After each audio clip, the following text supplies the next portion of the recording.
আসসালামু আলাইকুম ওয়া রাহমাতুল্লাহি ওয়া বারাকাতুহু নাহমাদুহু ওয়া নুসাল্লি আলা রাসূলিহিল কারীম আম্মা বা'দ।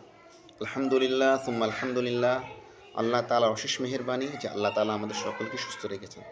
তাই এই সুস্থতার নিয়ামত অবশ্যই আল্লাহ তাআলার দরবারে শুকরিয়া আদায় করা চাই। শুকরিয়া এমন একটা জিনিস যে যত বেশি শুকরিয়া আদায় করবে আল্লাহ তাআলা এই নিয়ামত আরও বাড়িয়ে দিবেন। প্রত্যেকটা জিনিস, প্রত্যেকটা সেক্টর, প্রত্যেকটা দিক থেকে। কেন আল্লাহ তাআলা পবিত্র কোরআন মাজিদ 13 নং পারার 15 নং পৃষ্ঠা সূরাত ইব্রাহিমের মধ্যে বলতেছেন, বিসমিল্লাহির রহমানির রহিম, লা ইন শাকারতুম লা আযীদান্নাকুম। আমি আয়াতে কারিমার মধ্যাংশ তিলাওয়াত করেছি।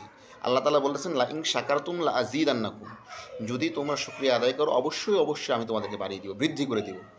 তো আমরা যে মৌখিক যে শুকরিয়া যেটা আছে আলহামদুলিল্লাহ বলতেছি, এই শুকরিয়াটাই কি আমাদের শুকরিয়া আদায় হয়ে যাইতেছে, নাকি আমাদের আরও শুকরিয়া আদায় করা প্রয়োজন, বা শুকরিয়া আমরা কীভাবে আদায় করব সে বিষয় নিয়ে আমি আপনাদেরকে খুবই অল্প সময়ের মধ্যে বুঝিয়ে বলার চেষ্টা চালাবো ইনশাআল্লাহ তাআলা।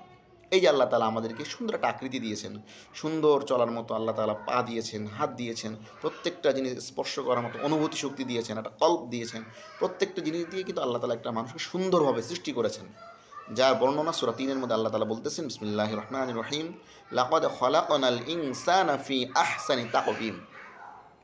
তা আল্লাহ তাআলা মানুষকে এত সুন্দর করে সৃষ্টি করলেন, তো অবশ্যই কি এই নিয়ামতের শুকরিয়া আদায় করা চাই না আমাদের? অবশ্যই আদায় করতে হবে।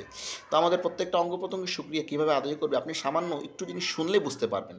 আমি খুব অল্প সময়ের মধ্যে বুঝিয়ে বলার চেষ্টা করব। এই যে আল্লাহ তাআলা সুন্দর দুটি চোখ দিলেন, যে চোখ দিয়ে আমরা দেখতে পারি। যার চোখ আছে আর যার চোখ নেই, দুই ব্যক্তি সমান না। কারণ যার চোখ আছে সে এই দুনিয়ার না জানি আমরা সব দেখতে পাইতেছে, কিন্তু যার চোখ নেই তার আফসোস যে দুনিয়াটা না জানি কীরকম। তো ওই দিক থেকে আল্লাহ তাআলা আমাদের চোখ দিয়েছেন। এই চোখের শুকরিয়া কীভাবে আদায় হবে?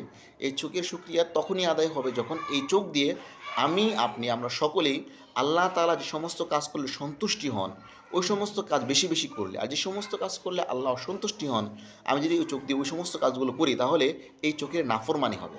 ঠিক অনুরূপভাবে আপনি আপনার কানকে লাগাতে পারেন। এই কান দিয়ে যদি আমি গান বাজনা শুনি তাহলে আল্লাহ তাআলা নাফরমানি হবে।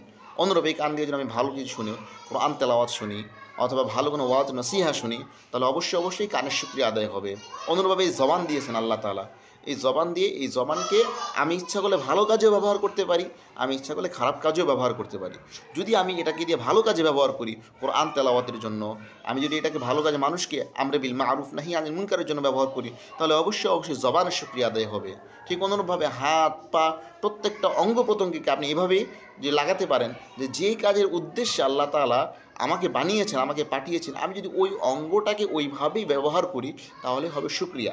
আর যদি এভাবে আদায় না করে অন্যভাবে করার চেষ্টা করি তাহলে সেটা হবে নাফরমানি।